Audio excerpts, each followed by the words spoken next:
Hello दोस्तों, नमस्कार। SM किसी चैनल में मैं आप सभी लोगों का दिल से बहुत बहुत स्वागत करता हूं। फर्स्ट टाइम विजिट किया जरूर चैनल को सब्सक्राइब कर लेना। फ्री स्टॉक मार्केट क्लासेस इस चैनल को भी चाहो तो फॉलो कर सकते हो, सब्सक्राइब कर सकते हो। यहाँ पर भी बेल आइकन को हिट करके ऑल जरूर सिलेक्ट करके रख लेना। इस चैनल का लिंक आपको ऊपर आई बटन पे या फिर नीचे डिस्क्रिप्शन में मिल जाएगा। सो चलिए दोस्तों, फिलहाल इस वीडियो को स्टार्ट कर लेते हैं। ठीक है दोस्तों, अभी हम लोग आ चुके हैं बिल्कुल हमारे नॉर्मल स्क्रीन के ऊपर। एंड दोस्तों, इस वीडियो में हम लोग बात करने वाले हैं सबसे ज़्यादा चर्चे में रहने वाली कंपनी इरेडा। ठीक है, वैसे तो शेयर बाजार में देखा गया तो हर कोई कंपनी कभी ना कभी तो ज़्यादा हम लोग को चर्चे में रहती हुई देखने को मिल जाती है। एंड ये अभी भी बाजार का हमेशा का रूल भी रहा है। कौन सा पता कि हर कोई कंपनी हमेशा भी चर्चे में नहीं रहती है। कभी ना कभी उसका अच्छा टाइम रहता है, कभी ना कभी उसका बुरा टाइम भी रहता है, और फिर बाद में वो एक नॉर्मल कंपनी भी रहकर यहाँ पे रह जाती है। सो फिलहाल तो आपको पता है बाजार में ज़बरदस्त हम लोग को तेज़ी देखने को मिल रही है। काफ़ी सारे रिटेल इन्वेस्टर भी हम लोग को मार्केट में एंटर करते हुए देखने को मिल चुके हैं। काफ़ी सारे बिगनर हम लोग को बाजार में एंटर करते हुए देखने को यहाँ पे मिल चुके हैं। ठीक है, एंड यूजुअली आपको पता ही है बिगनर का फेवरेट टॉपिक जो भागेगा उसके पीछे वो भागते हुए देखने को मिल जाते हैं। सो एनीवेज, इरेडा की अगर हम लोग बात करेंगे, ठीक है, 30 रुपये के आसपास का ही इसका आईपीओ हम लोग को देखने को मिला था। 32 रुपये वहाँ से लेकर अभी तक कंपनी ने अच्छा परफॉर्मेंस दिखाया है। बीच बीच में अच्छे खासे करेक्शन भी दिखाए थे। यहाँ पे कंपनी 30-40% के आसपास नीचे भी यहाँ पे आई थी, जो कि एक शेयर बाजार का नॉर्मल पार्ट ही रहता है, जो कि हमेशा आप लोगों को भविष्य में भी कभी ना कभी देखने को मिलेगा। जो कमजोर इन्वेस्टर होते हैं ऐसे बाजार में क्या हो जाते हैं, मतलब गिरावट में हमेशा किनारे यहाँ पे होते रहते हैं। एनीवेज, सो इरेडा की अगर हम लोग यहाँ पे बात करें, काफी अच्छी खबरें भी देखने को मिली है, बुरी खबरें भी देखने को यहाँ पे मिल चुकी है। ठीक है, एंड लेटेस्ट अगर हम लोग बात करें तो इरेडा चर्चे का विषय इसलिए बना था बिकॉज ऑफ फिलिप कैपिटल। सो उन्होंने बोल दिया भाई 56% तक गिर सकता है, क्योंकि जो बेस्ड होना था वो सारी चीज़ें ऑलरेडी प्राइस में इंक्लूड है करके। तो ये पॉइंट उन्होंने फिलहाल तो सामने रखा था। एंड इसी चीज़ के चलते हम लोगों ने देखा भी है कि आज के दिन तो बाजार बंद है, कल के दिन भी यस्टरडे की बात करें 6% गिरा था। उसके पहले के दिन की भी अगर हम लोग बात करें 310 का हाई लगाकर टॉप से 5% गिरा था।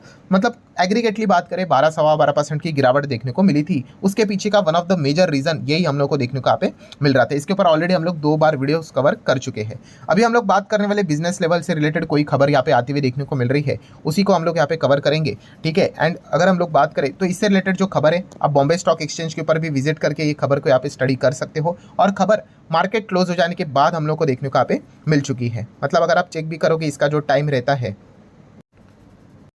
इसको भी अगर आप नोट करोगे, ये सारी चीज़ें ऑलरेडी मैं आपको सिखा चुका हूँ। फ्री स्टॉक मार्केट क्लासेस उस चैनल पे विजिट करना, आपको सारी चीज़ें मिल जाएगी। इसका डेट, टाइमिंग सब कुछ वो देके रखते हैं, तो हमें पता चलता है कि ये ड्यूरिंग द मार्केट आया है या फिर आफ्टर मार्केट आया है करके। ठीक है, सो ये आफ्टर मार्केट ही हम लोग को देखने को मिल चुका है। सो खबर की अगर हम लोग बात करें दोस्तों, तो आप सभी लोगों को पता है, देखिए काफ़ी सारे प्रोजेक्ट्स आपको करने होते हैं। एंड प्रोजेक्ट्स करना है मतलब ऐसा नहीं कि बस आपने हाँ बोल दिया और काम हो गया करके, नहीं।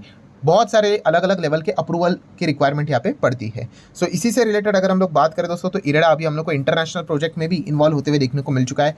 हम नेपाल पे के प्रोजेक्ट की यहाँ पे बात कर रहे हैं। एंड इससे रिलेटेड जो उनको इन्वेस्टमेंट यहाँ पे करना था, तो आपको पता ही है उससे रिलेटेड उनको क्या चाहिए, इक्विटी इन्वेस्टमेंट से रिलेटेड क्लियरेंस चाहिए था, अप्रूवल चाहिए था। तो फाइनली उनको ये अप्रूवल मिलते हुए देखने को यहाँ पे मिल चुका है। एंड वो उन्होंने एक्सचेंज को भी नोटिफाई यहाँ पे कर दिया है। सो डेफिनेटली हम कह सकते हैं जो हम लोग को पावर प्रोजेक्ट नेपाल में सेटअप होते हुए देखने को मिलने वाला है, सो उसी से रिलेटेड फाइनेंसिंग का काम हम लोग को इरेडा की ओर से डायरेक्टली इनडायरेक्टली होते हुए देखने को मिलने वाला है। एंड इससे रिलेटेड जो हरी झंडी चाहिए थी वो इनको यहाँ पे मिल चुकी है। सो आप देख सकते हैं इरेडा टू इन्वेस्ट 290 करोड़, क्या अकेला करेगा? नहीं, एसजेवीएन के साथ हम लोगों का इनका डील होते हुए देखने को यहाँ पे मिल रहा है। और जो नेपाल में हम लोगों को करनाली हाइड्रो प्रोजेक्ट जो देखने को यहाँ पे मिलेगा, ठीक है, वहाँ के जो कंपनीज रहेंगी एंड एसजेवीएन, ये हम लोग को सारी चीज़ें हैंडल करते हुए देखने को मिलेंगे। एंड इससे रिलेटेड जो भी फाइनेंस रहेगा वो इरेडा की ओर से हम लोग को होते हुए देखने को यहाँ पे मिलने वाला है। सो डेफिनेटली इसी से रिलेटेड जो भी अभी डिटेलिंग है उसी को हम लोग स्टडी करने की कोशिश यहाँ पे करेंगे। कोई ज़्यादा लंबा चौड़ा डिटेल तो है नहीं।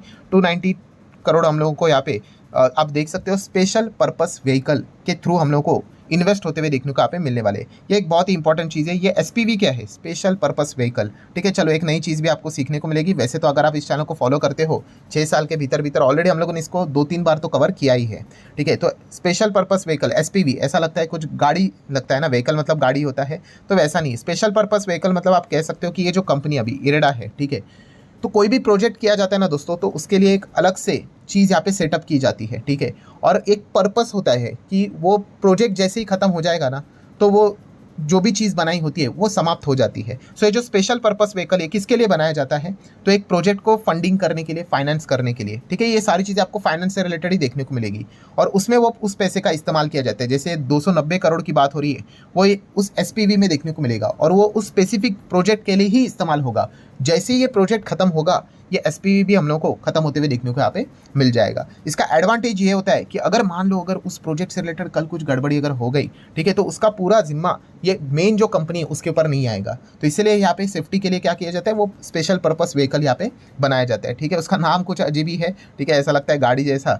तो वो हम लोग को चीज़ देखने को यहाँ पे मिल रही है। तो बेसिकली क्या है, एसपीवी क्या रहता है, एक टेम्पररी आप लोगों को ये चीज़ देखने को यहाँ पे मिल जाएगी। जैसे ये प्रोजेक्ट खत्म यहाँ पे हो जाएगा, उससे रिलेटेड जो फंडिंग इसमें डाली गई है वो सारी चीज़ें यूटिलाइज यहाँ पे हो जाएगी, प्रोजेक्ट एग्जीक्यूट हो जाएगा, स्पेशल पर्पस व्हीकल भी आपको टाटा बाय बाय बोलते हुए देखने को मिल जाएगा, ठीक है भाई। सो ये 200 करोड़ का ये हम लोग को एसपीवी फिलहाल तो देखने को यहाँ पे मिल रहा है। अभी भविष्य में अगर आप कभी ऐसा सुनोगे कि 400 करोड़ का एसपीवी देखने को मिला, 100 करोड़ का एसपीवी, मतलब समझना किसी पर्टिकुलर प्रोजेक्ट से रिलेटेड वो चीज़ें सेटअप की यहाँ पे जा चुकी है। तो यहाँ पे कौन सा प्रोजेक्ट है, तो आप देख सकते हैं 900 megawatt hydro power project in Nepal, ठीक है। एंड इससे रिलेटेड आप देख सकते हो बोर्ड का जो अप्रूवल उनको चाहिए था, ठीक है, investment up to 10% share holding जो यहाँ पे देनी है, जो हम लोग को ये नेपाल से रिलेटेड ये जो कंपनियां हम लोग को देखने को मिल जाती है पावर लिमिटेड वाली, ठीक है, जो कि एसजेवीएन के साथ हम लोग को एसोसिएट होते हुए देखने को मिलेगी इस कंपनी में।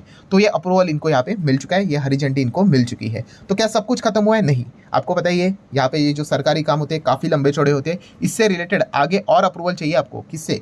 सेंट्रल गवर्नमेंट एंड कुछ other statutory and regulatory authorities है, उनके ओर से भी इनको हरी झंडी यहाँ पे मिलना चाहिए। उससे रिलेटेड भी खबर आने वाले कई दिनों के बाद आप लोगों को सुनने को देखने को मिल जाएगी। उसके बाद सारी चीज़ें हम लोग को ट्रैक के ऊपर आते हुए देखने को यहाँ पे मिल जाएंगी। तो यही चीज़ होती है दोस्तों कि काफ़ी सारे अप्रूवल्स की रिक्वायरमेंट यहाँ पे होती है।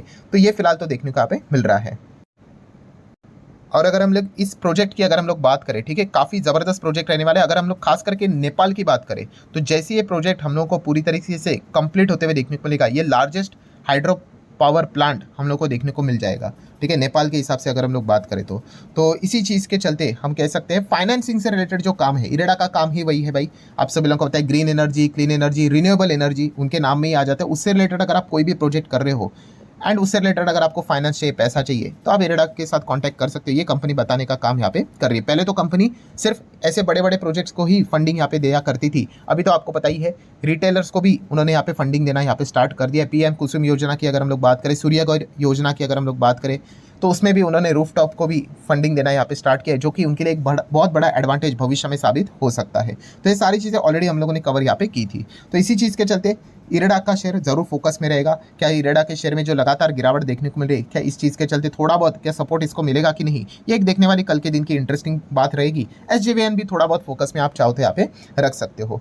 देन दोस्तों अगर हम लोग बात करेंगे व्हाट नेक्स्ट में मतलब अभी और कौन सी चीज़ें हैं जिस चीज़ के चलते इरेडा फोकस में रहेगा, तो आपको पता ही है बहुत बड़ा इवेंट बजट अभी हम लोग को देखने को मिलेगा अगले हफ्ते की। अगर हम लोग बात करें तो मंगलवार के दिन बजट देखने को मिलने वाला है। एंड बजट का सबसे बड़ा सेंटर ऑफ अट्रैक्शन, मतलब देखिए ये एक्सपेक्टेशन वाली बात है, होगा नहीं होगा वी डोंट नो, 23 जुलाई को ही पता चलेगा। एंड उधर आप सभी लोगों को पता है, जैसे मैंने कहा सेक्शन 54 AC, क्या इसमें इरेडा को जगह मिलेगी, ये देखना सबसे इंटरेस्टिंग पार्ट रहेगा। अभी जब भी मैंने इस पॉइंट का जिक्र किया है, काफ़ी लोग पूछते हैं सर ये सेक्शन 54 AC ये बेसिकली है क्या।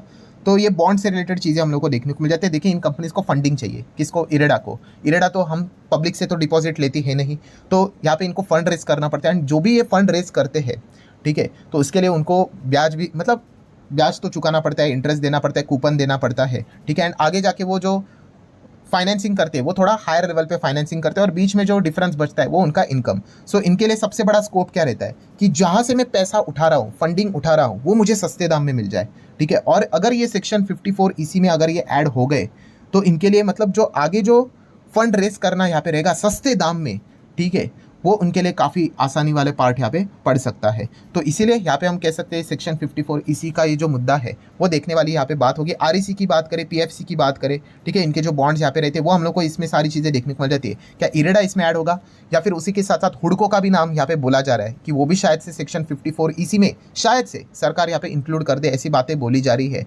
तो इसीलिए इस चीज़ के चलते इरेडा एंड हुडको ये दोनों स्टॉक बजट के दिन भी काफ़ी अच्छे खासे फोकस में यहाँ पे रहेंगे। बिकॉज जैसे आप इस बॉन्ड के थ्रू यहाँ पे इन्वेस्टमेंट जो करने वाले लोग होते हैं उनको काफ़ी कुछ यहाँ पे बेनिफिट्स मिलते हैं। कैपिटल गेन टैक्स में एग्जाम्पशन भी यहाँ पे मिल जाता है, उसके लिए ऑब्वियसली अलग अलग प्रोविजन होते हैं, बट बेनिफिट काफ़ी होते हैं। तो इस चीज़ के चलते क्या होता है, इन्वेस्टर को भी बेनिफिट मिलता है एंड जो कंपनी को फंडिंग भी चाहिए होता है वो भी उनको मिल जाता है। तो सबको बेनिफिट यहाँ पे मिल जाता है और लोएस्ट चीपेस्ट फंड्स उनको यहाँ पे अवेलेबल होते हुए देखने को मिल जाते हैं।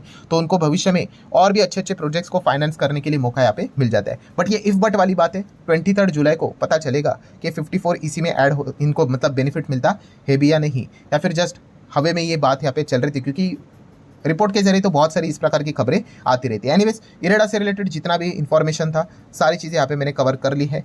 सो आई होप इस वीडियो से आप लोगों ने 2 चीज़ें सीख ली, एक स्पेशल पर्पस व्हीकल क्या होता है एंड सेक्शन 54 EC, मतलब एक बेसिक चीज़ें बोल दी भाई 10 मिनट के इसमें, और भी चीज़ों को क्या ही बताओ। वैसे तो चाहे तो मैं इसके ऊपर आधा घंटा तक लेक्चर यहाँ पे दे सकता हूँ, बट लोगों को जान 10 मिनट के वीडियो में ही निकल जाती है। ठीक है भाई, जितना हो सके तो यहाँ पे मैंने कवर कर लिया। वीडियो हेल्पफुल लगा होगा तो चाहो तो लाइक एंड शेयर कर सकते हो। मिलते हैं नेक्स्ट वीडियो में, तब तक के लिए बाय बाय।